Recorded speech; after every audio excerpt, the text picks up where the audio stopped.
UFC President Dana White just announced UFC 320 in early October. The main event is Magomed Ankalaev versus Alex Pereira 2 for the light heavyweight title. But that's not all. The co-main event is Merab Dvalishvili versus Cory Sandhagen for the Bantamweight title. Also on that card, he announced Jiri Prochazka versus Khalil Rountree. We're going to go through all those fights. I'm going to give my reaction, my early prediction for all those fights. But that's not all he announced. UFC 321 main event in late October in Abu Dhabi. We are getting Tom Aspinall defending the heavyweight title against Ciryl Gane. Finally, we get some movement in the heavyweight division. I'm going to break down all this news in today's video. And for once, I'm actually happy, boys. You know, the end of 2025 is really shaping up. 319, super excited for. We didn't get a co-main event yet, but Dricus du Plessis versus Khamzat Chimaev, I cannot wait for it. And that card is really, really solid underneath the mega main event. Now we got 320, Ankalaev versus Pereira 2, banger card already. We'll look through the entirety of every announced fight so far. And now 321 looking pretty good. 322 is probably going to be Jack Della Maddalena versus Islam Makhachev. We got a lot to discuss in this video, so let's just jump into it. So earlier today, the UFC announced that Dana White was going to be announcing some news. And, I mean, these matchups were fairly obvious, but I tweeted this out earlier today, 3:23 p.m. Guess on UFC News, Dana White announces UFC 319 co-main event, Movsar Pico or Bilal versus Gary. Now, we didn't get a UFC 319 co-main event, which is crazy because it's a month out, but I do believe one of these two matchups or will most likely be the co-main event of UFC 319. What I did get right is UFC 320, Ankalaev Pereira 2, Merab versus Sandhagen, and UFC 321, Aspinall versus Gane. And I think whatever is not announced as the co-main event of 319 is potentially added to UFC 321, and then UFC 322, JDM versus Islam. Now, right here, UFC 320 and 321, they were actually correct. These are now official. Let's start with UFC 320. Okay, I'll pull it up on Tapology. The card is looking incredible. Man, it feels so good to just be excited about some UFC cards. We got UFC Abu Dhabi this weekend, the Fight Night card this weekend. Robert Whittaker, Rainer De Ritter, solid card. 319's right around the corner. Really amazing pay-per-view with a mega main event. Now, then we got 320 coming up. Let's start off discussing Magomed Ankalaev versus Alex Pereira 2. Now, I already did an emergency live stream. Matter of fact, let me pull up the official posters real quick. I already did an emergency live stream. The first thing I said is, boys, I was wrong. I was wrong. I said, look, and I said this before the fight. I said it after the fight. I've been saying it for months. I am skeptical. I was skeptical, and I still am skeptical. We'll get to that in a second. That Alex Pereira was going to take the rematch. I thought that Magomed Ankalaev would outclass him so badly that Pereira wouldn't want to smoke a second time. And Pereira turned it down multiple times. You know, we have confirmation that Pereira turned down this fight multiple times. Maybe he wanted a break and that's all. But now he has finally accepted for UFC 320. This will be in early October. There is no pay-per-view in September. So there's going to be the mid-August pay-per-view, Dricus du Plessis, Khamzat Chimaev. Then all September, no pay-per-view. You'll have UFC Noche, which is a decent card. And then the first week of October, let me look at the actual date for you real quick. It will be October 4th in the T-Mobile Arena. We will get Ankalaev Pereira 2. But I didn't think Pereira would take this rematch. And to be honest, I'm still a little bit skeptical. But man, I would watch Ankalaev Pereira 2. I would watch Ankalaev Pereira 3. I would watch Ankalaev Pereira 4. I would watch Ankalaev Pereira 5, 6, 7, 8, 9, and 10. And you know what I think would happen when I watched all 10 of those fights? I don't think the outcome would change. Maybe the method of outcome. Ankalaev beats Pereira 100 out of 100 times. I am more confident than ever that Ankalaev smokes Pereira. I picked him to beat him the first time. I said he didn't need to grapple at all the first time. I said he would outstrike Pereira on the feet, and that's exactly what he did the first time. Now, you're going to have an older Pereira who now has delayed the fight for 6 months, demanding T-Mobile Arena in Vegas. He demanded Brazil during Ramadan next year, but the UFC said, look, we need you sooner. I'm joking. That's sarcasm. But he demanded T-Mobile Arena. I'm going to be saying that all the way up until the fight. But anyway, Pereira's 6 months older now, okay? He already got completely outclassed in the first fight. And I don't think he's going to have any confidence going into this rematch. He already tweeted out and said he got hacked when he was like, I already told the UFC I may not fight anymore. Ankalaev whooped him so hard that he was thinking about never fighting again. All the Shama boys disappeared. There's no more Shama. No more Shama. What do you look at in this matchup and say, man, yeah, Pereira's got it? I don't even think Pereira's a threat on the feet to Ankalaev. Those leg kicks aren't going to cut it. And like watching that first fight, Pereira landed like one punch. Now, unless you want to say somehow he was so drained from all the activity of fighting guys coming back from catastrophic injuries and long layoffs, unless you just want to say that and he was burned out because he was being so active, and you think he's going to come out and outstrike Ankalaev, I don't think Ankalaev needs one damn takedown. You know, people, there was much said, man, Pereira stuffed all these takedowns. Look at the stats, bro.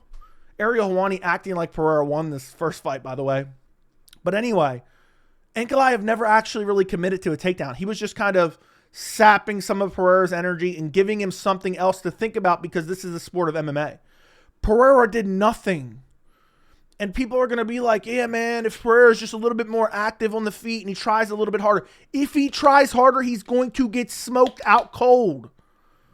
Ankalaev is better than him everywhere. Ankalaev is younger than him. Ankalaev is in his prime. Ankalaev has fought tougher opposition. Yeah, you heard it.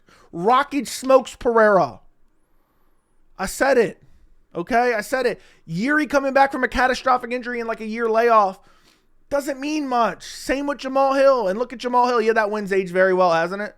Jamal Hill's last win is his brother at the Thanksgiving dinner table. Anyway, Pereira's thinking about retirement.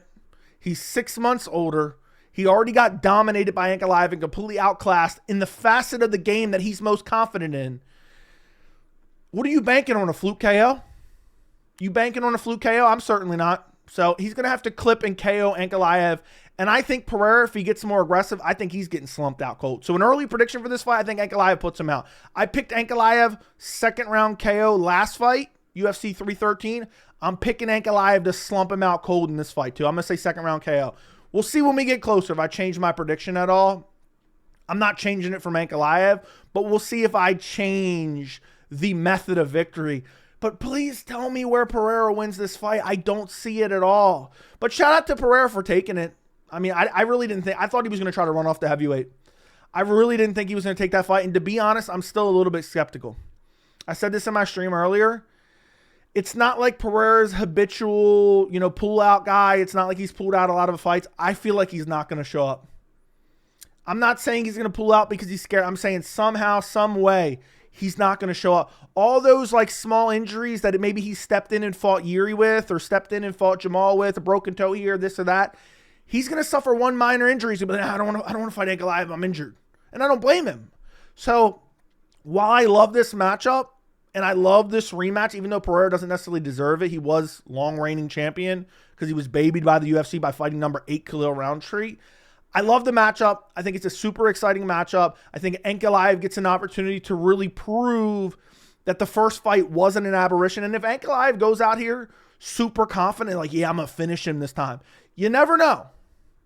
Pereira does have that left hook. I mean, look at Pereira. I predicted him to get KO'd brutally by Adesanya in the rematch because I thought Pereira was going to be way too confident and look for the finish earlier in the fight and get countered and slumped, and that's exactly what happened. So Ankalaev needs to come in with a measured approach. Ankalaev needs to stay super technical. Ankalaev needs to address the leg kicks. But I just think he's better. I mean, when I was watching them in the first fight, you guys know how confident I was Ankalaev was the uncrowned champion. After like a round, I was like, damn, Pereira can't even touch him. I mean, the speed difference was jarring. Even coming from, the opinion of someone who already thought Ankalaev was better on the feet. But I just don't see a 6 month later Pereira who's talking about retirement on Twitter, who turned down the fights, who turned down the rematch multiple times before we finally landed in T-Mobile Arena in October. I don't see him beating Ankalaev. And I think he'll probably run off the heavyweight after this. Maybe that's why he's teasing. He's weighing in at like 246 and he's posting all over social media. I think Ankalaev has this fight in the bank. Anyway, let's move on. I don't want to spend too much time on it. UFC 320 co-main event. We have Merab Dvalishvili versus Cory Sandhagen. Listen, I don't want to, again, I told you guys, I'm actually excited for these cards. I think there's some great fights on these cards. This is kind of an interesting matchup. I love that Merab is being super active. I love an active champion. Cory Sandhagen has no chance. He has no chance. He's on a one-fight win streak against Figgy. Again, there's no one like undeniable, unequivocal has earned a title shot. So it's not like Cory Sandhagen's really jumping over someone. But like when you hear people talk about Cory Sandhagen fighting Merab for the Bantamweight title, like, man, it's a fresh face, man. He has no chance. He has absolutely no chance. I mean, Umar literally dominated him not that long ago. He's on a one-fight win streak against Figgy, who Merab would absolutely dominate. So, like, where does he beat Merab? Again, this is a high-level fight. Don't get me wrong. Cory Sandhagen is elite. Merab's way better. Merab is the GOAT at bantamweight. Merab's grappling will be too much. Cory has improved his grappling over the years, but Merab is getting better. We saw him sub Sean O'Malley. I will say this. As much as I'm counting Cory Sandhagen out, I think he has a better chance than Sean O'Malley. So there's that. Cory has, explosive knees. Merab does get sloppy on the feet. Merab probably is more confident than ever. I just don't see Cory beating him. I don't think Cory has a chance.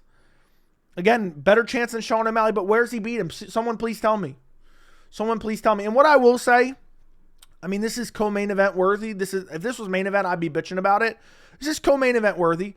But Merab is going to be hyping up Cory Sandhagen. Man, Cory's a tough challenge, this and that. And you guys are going to say, well, of course he's going to. It's going to make his resume look better if he hypes him up. He sat there and cried about Umar Nurmagomedov, who was undefeated, who had dominated Cory Sandhagen to earn a title shot, okay? And cried about how he didn't deserve it. And then he welcomes Sean O'Malley rematch with open arms. He's welcoming the Cory Sandhagen fight. He was begging to fight Figgy at one point. It's just, as a guy who, vehemently defended Merab from false narratives, the dude is an absolute hypocrite. He was asking for the Cory Sandhagen fight. He wanted the Cory Sandhagen fight. He didn't bitch about it. He didn't say, oh, he's not deserving. You know who actually deserves this? Again, there's not a bona fide number one contender that should undoubtedly be next for Merab. But you know who it should be instead of Cory Sandhagen? It should be Mario Batista. The fact they had Cory in the crowd and they already panned the camera towards him. It's crazy how badly the UFC wants to get rid of Merab as champion. They would much rather have an O'Malley or an Umar or even a Cory Sandhagen as champ over Merab. I kind of misspoke there. But you know what drives me nuts about that? If the UFC actually got behind Merab and promoted Merab could actually be very popular as I don't want to say star, but as a UFC star, really. He's not going to be a mega star. The word star has really been perverted by the MMA community to mean something it's not anymore. But Merab his name value amongst casuals and amongst hardcores could be much bigger. Could be much, more, I don't know what the word I'm looking for is. It just could garner more attention if the UFC actually got behind Merab and pushed him and did some promotion. But in reality, the reason Merab is so active, I think, one, he wants to collect these checks, especially Cory Sandhagen. He's like, oh, I don't give a shit. I don't even need to train to beat Cory Sandhagen. That's what Merab's thinking. But also, I think the UFC is just like, okay, Merab, come on. Quick turnaround. They're hoping that Merab loses because they don't like him. They're like, oh, Merab's stupid. Merab grapples. Merab smudges guys against the cage. Casuals. If you don't like Merab's style, which I feel like a lot of people came around for the wrong reasons because he had that super entertaining fight with Umar, and a lot of people hate the Dagestanis. So like, oh yeah, hell yeah, I love Merab. And then they switch back for O'Malley again and this and that. Merab deserves recognition. I believe he is the GOAT at bantamweight. His grappling is unbelievable. He's improving his jiu-jitsu. He subbed Sean O'Malley the last time out. And I really think he's going to go out there and finish Cory Sandhagen. I don't think Cory Sandhagen has a chance. I mean, maybe landing a flying knee up the middle, but it's not like Cory has crazy power in his hands. Merab is getting better with each and every fight. Merab's cardio is unbelievable. Umar's out-grappling Cory Sandhagen for 5 rounds. You're telling me Merab isn't going to be able to? And while I think Umar is the more technical grappler, Merab just doesn't get tired. His striking is getting better. His jiu-jitsu is getting better. The fact that he went out there and subbed Sean O'Malley with ease and dominated him. I think he goes out there and beats Cory Sandhagen. But again, I don't mind this as a co-main event. And I'm not going to sit here and like cry for Mario Batista, because while I do believe he's more deserving than Cory Sandhagen, it's not like insane. You know, he beat Patchy Mix. He beat kind of an older Aldo. He has a great win streak right now, but I think he really needs that one signature win against somebody in the top 5 to earn a title shot. But I'll tell you this, if you told me right now there's one guy in the bantamweight division that can beat Merab right now, I'd say Mario Batista. I'm not saying I would pick Mario, but I'm saying if one guy could beat Merab, it would be Mario Batista. So they're giving Cory a title shot. I think he has no chance, but still, I mean, this card is really, really solid. We'll look at the full card here in a second, but we'll look at the other fight that Dana White announced today for UFC 320. Jiri Prochazka versus Khalil Rountree. The two guys who just got done working over Jamal Hill. Man, Khalil really dominated Jamal Hill. Jiri finished Jamal Hill, and now we get this banger matchup. This was a fight a lot of people wanted. In the UFC, sometimes everyone wants a fight, they don't make it. They throw out something random that nobody cares about and nobody wants. This is what a lot of people think, like I'm a UFC hater because I complain about a lot of shit the UFC does that's super infuriating. But what really bothers me is the fights are there to be made. The cards are there that can be stacked and can be like, holy shit, I can't wait for this event. And it seems like the UFC fumbles it at every turn. This is perfect. Jiri versus Khalil makes perfect sense. And it's a banger matchup. And they're both Jamal Hill's daddies. And in the main event, you have a light heavyweight fight in case Alex Pereira pulls out. We can get Jiri on short notice losing another title fight. But yeah, I love this matchup.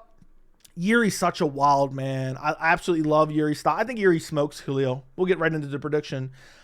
I think Khalil's going to get overhyped a bit. I think he was overhyped from losing to Alex Pereira, who was overrated to begin with. And then he goes out there and puts on a masterclass against Jamal Hill, who I believe was overrated. I was a victim of reverse bias. I thought maybe I was being a little bit biased against Jamal, and then I was picking him. And I thought Jamal was better than Khalil, and Khalil went out there. I think Khalil is improving.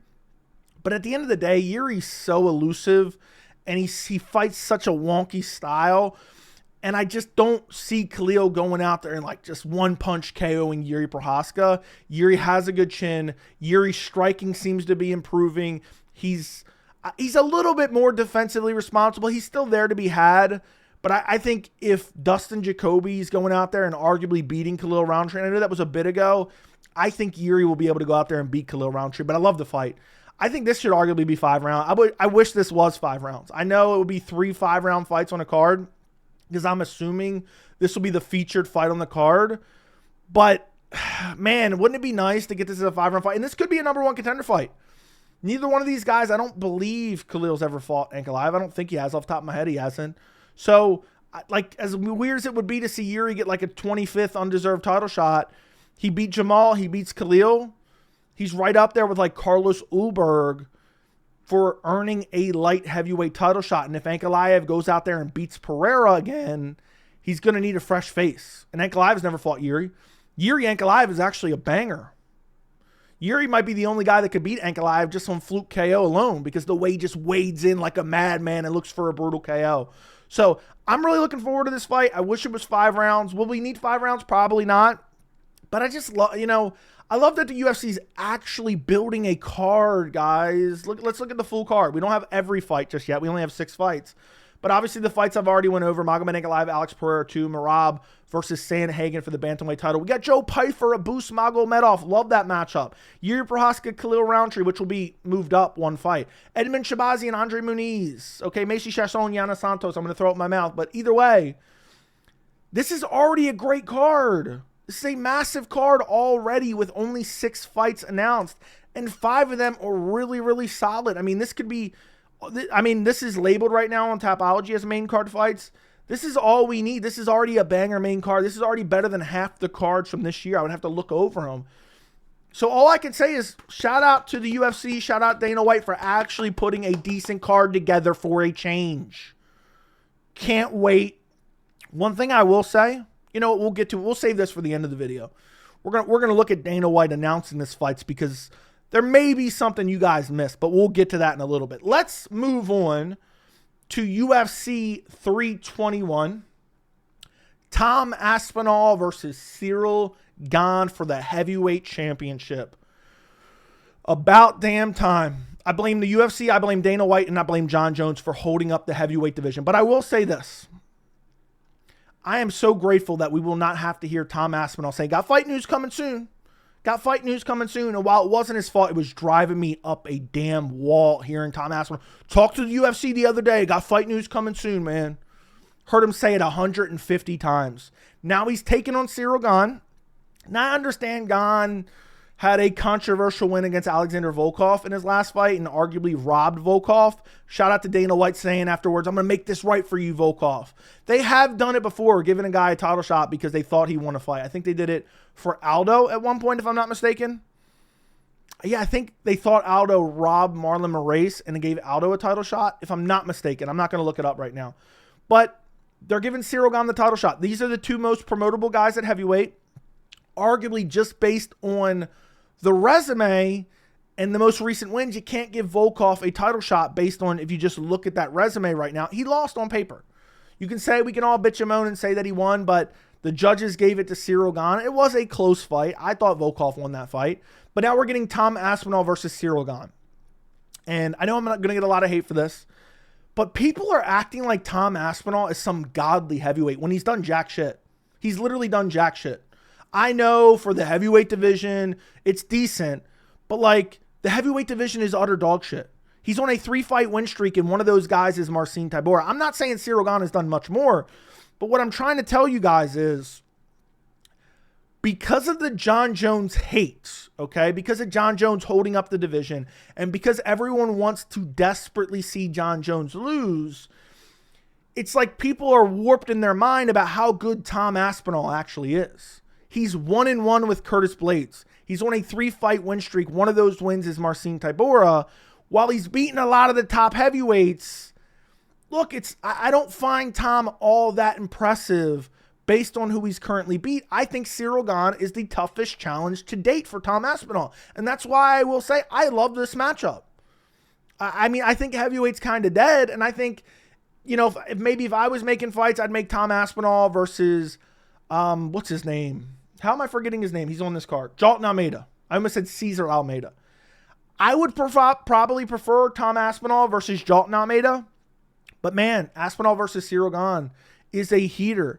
And I know people, because, you know, this is what I was getting at before, because of the Jon Jones hate, because of the fact that everyone thought Aspinall was the guy to beat Jones, man. Jones ducked Aspinall, this and that, and this and that. They've elevated Tom far past what he's actually proven. And that's why I believe this fight can go either way. Could Tom go out there and slump Ciryl Gane in the first round? Sure. Has Ciryl Gane ever been KO'd? Absolutely not. Could Tom go out there and out-grapple him? Sure. But what if he doesn't finish him early? Tom is only, you know, he finishes the majority of his fights in the first round. What kind of cardio does he have? We know Ciryl Gane can go 5 hard rounds. We know Ciryl Gane has a well-rounded skill set. While his grappling hasn't looked particularly amazing, you know, he got out-grappled by Francis Ngannou, who's a freak of nature. Don't get me wrong, Tom Aspinall is a freak of nature as well.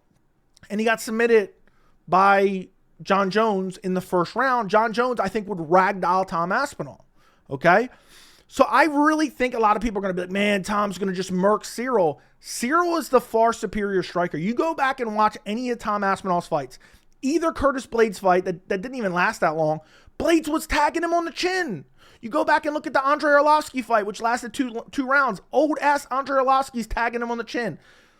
Aspinall either has to KO Gane early, which Gane's never been KO'd and he's super elusive on the feet and has excellent footwork, or he has to grapple Gane early and try to get a submission. And while you can look at Aspinall and say, man, he submitted Volkov in the first round, that was years ago. Volkov has improved much since then. And that really wasn't Aspinall's BJJ on display there. It was more of just his brute strength. You know, he went out there and straight armbarred Volkov. I don't think he's going to go out there and just take Ciryl Gane down with ease and submit him in the first round. Now, could he clip him on the feet? Sure. You know, Gane's gotten clipped on the feet before by Tai Tuivasa. I know a lot of people are going to bring that up. I really think Gane wins this fight. I know people are going to say, Joe, you're just an Aspinall hater. No, I think Gane can win this fight. I think Gane is the far superior striker. I think he's super athletic. And I wonder if Tom can't get him out. It's my analysis for this fight's a lot like the fake narrative about Khamzat Chimaev and DDP. Man, if Khamzat doesn't get him out of there in one, man. We've seen Khamzat go a hard 3 rounds. We've seen it with our own eyes. He's won the 3rd round in hard-fought wars where he had crazy output. We've never seen Tom go 5 rounds. In the heavyweight division, especially when you're not consistently going, into those later rounds, chances are you probably don't have 5-round cardio. That's just historically true. And we know Gane can. And Gane is the way better, more polished striker, more technical striker. So if Aspinall can't grapple him and submit him in the 1st round or brutally KO him in the 1st round, I think he loses. Gane's going to be tagging him on the chin, sticking and moving. Gane also has good fight IQ. Now, one thing I will say is Gane sometimes seems half in, half out. So we'll see how focused he is for this fight. But I'm picking Ciryl Gane. I'm telling you guys right now, I'm picking Ciryl Gane. And again, I know people are going to say, Joey, you just hate Tom Aspinall. I like Tom Aspinall. I think he's a fun fighter to watch. I actually like him better than Ciryl Gane. But the way people have fraudulently elevated him off of going 1-1 with Curtis Blades, beating Marcin Tybura, and KOing Sergey Pavlovich on short notice, when Pavlovich isn't even that good. The heavyweight division isn't that good as a whole, so it's not wholly Tom Aspinall's fault. I think Gane can beat him. If you don't believe me, people are going to be like, man, Gane's a bum, bloody, bloody, bloody. What about the way people were acting about Gane before he lost to Jones? So Jones, one of the greatest of all time, if not the greatest of all time, submits you. All of a sudden, you're a bum. Because I seem to remember before the Jones-Gane fight, everyone was like, man, Gane's going to smoke John. John barely scraped by Reyes and got a robbery. Man, Gane's going to go out there, outstrike him, bully him. Gane's too big, too strong. He's going to smoke John Jones. I think, and I fell for this a little bit myself, I think Gane losing to Francis Ngannou and losing to John Jones somehow made people underrate him. And then Tom Aspinall, being John Jones's arch nemesis and the guy that the John Jones haters flocked to, overrated him. And now I think people are acting as if this isn't a competitive fight, when in reality, I could see Ciryl Gane going out there and out kickboxing him for the entirety of the fight. I could see Ciryl Gane late TKO, like a 4th or 5th round TKO. And honestly, my pick will probably be Ciryl Gane via decision or like 5th round TKO. Because I don't think Tom Aspinall can go all 5 rounds. I know Ciryl Gane can. So while I know a lot of people are going to think it's some type of biased pick, and I am going to laugh my ass off if Aspinall does get exposed by Gane, I think a lot of people have warped perceptions of this fight. I don't think it's crazy if you say, oh, I think Aspinall's going to out-grapple him and sub him in the 1st round. Sure. Or you think, oh, he's going to KO Gane in the 1st round. Sure, it's possible. But Gane's never been KO'd. He has 2 losses in his entire career. And those were against Francis Ngannou and John Jones, 2 of the greatest heavyweights of all time. And you could say what you want about the Volkov fight, but he hung out in that weird position on the ground looking for a Kimura because he was injured in that fight. So this is another opportunity. I think this is his 3rd title shot now for Ciryl Gane. And I just feel like Tom Aspinall, he's, the amount of kind of shit he's been put through by Dana White in the UFC, it's just bound to happen, man. I mean, that's not really going into my prediction, but I just feel like the story is already pre-written, man. Gane is going to beat him. Jones is going to go on a Twitter storm. Everyone is going to be like, how the hell did this happen? Maybe let's book a rematch or this or that. I just think, to sum this up, I think Gane is criminally underrated considering he's only lost to Ngannou and John Jones. Tom Aspinall is criminally overrated for beating Curtis Blades and people acting like he's some type of GOAT in the heavyweight division. I think this fight could go either way. I'm not dead set confident that Gane definitely wins. But I like my pick in this fight. Again, I think Gane's a much better striker than Tom Aspinall. If Tom cannot get him down, mark my words, he will lose. If Tom Aspinall cannot get him down and control him, he will lose this fight. And even earlier in Ciryl Gane's UFC career, he was showing his jiu-jitsu a little bit. Had a couple submission wins. I think at one point even had a leg lock. He even tried to go for a heel hook against Francis Ngannou. That didn't work out. Dana White's still livid about that. But yeah, I'm looking forward to this matchup. I think it's a quality fight. And I think Ciryl Gane gets it done. And I know a lot of people are going to be pissed that I have that opinion. But anyway, let's move on to something. How great are these pay-per-views? I mean, seriously, right? So we got 319. I have it right here. I have it queued up right here. We still don't have the co-main event yet. But we have Dricus du Plessis, Khamzat Chimaev, middleweight title fight. Card underneath of it's pretty solid. We're still waiting for a co-main event. Then we have 320, which we already went over in this video. Then 321. And then I believe UFC 322, which will be early November. This 321 is October 25th. I wonder if it'll be a week later or 2 weeks later. We will most likely get Jack Della Maddalena versus Islam Makhachev for the welterweight title. So we're ending the year with a bang, boys. And who knows what we'll get in December. So hopefully that's good as well. And then the last thing I really want to discuss, other than that, you know, for once I'm actually excited for some UFC pay-per-views. I want to show you Dana White's announcement of these fights. Okay, and I really feel like this is pertinent because this really backs up something I've been saying for years. Listen to this. All right, UFC 320, October 4th, T-Mobile, Las Vegas. The champ, Magomed Ankalaev, defends his belt against Alex Pereira. The co-main event for that fight will be Merab versus Cory Sandhagen. Merab is on a 13-fight win streak. Sandhagen's ranked number 3. Another badass fight on that card is Jiri Prochazka versus Khalil Rountree. I don't need to say anything else. For those of you that know, you know. That's what we got. Have you seen this dude talk about Power Slap? He shows more enthusiasm talking about Power Slap. He just announced all those fights. He couldn't even show him like a little bit of excitement. Like, yeah, we got some badass fights for you, ladies and gentlemen. I got Jelly Bean to my right. We got this little badass here. We're about to announce some badass fights. This is what we get. Sunburnt Dana White looking like he's being held at gunpoint, announcing actually good fights and good pay-per-views, and he looks like he's being held at gunpoint. So Dana's checked out. Dana doesn't want to be there. When he talks about Power Slap, he shows a lot more enthusiasm. So I just wanted to point that out. Anyway, guys, let me know what you guys think. Who are you guys picking in these fights? Who are you guys picking at least in the main events? Ankalaev, Pereira, Aspinall, Gane. I suspect a lot of people are going to be picking Tom Aspinall, and we'll see what happens. Can't wait. It's not that, I mean, it's crazy. It's almost August, so it's really not that far away. I'm happy that Tom finally is getting back active and starting back up the heavyweight division, because it's been an absolute joke for the last year because Dana White and the UFC let John Jones run roughshod over the division to spite Francis Ngannou. But yeah, can't wait for these cards. Let me know who you're picking down in the comments. Subscribe to the channel. Turn on notifications, like the video, share the video, and thank you so much for watching.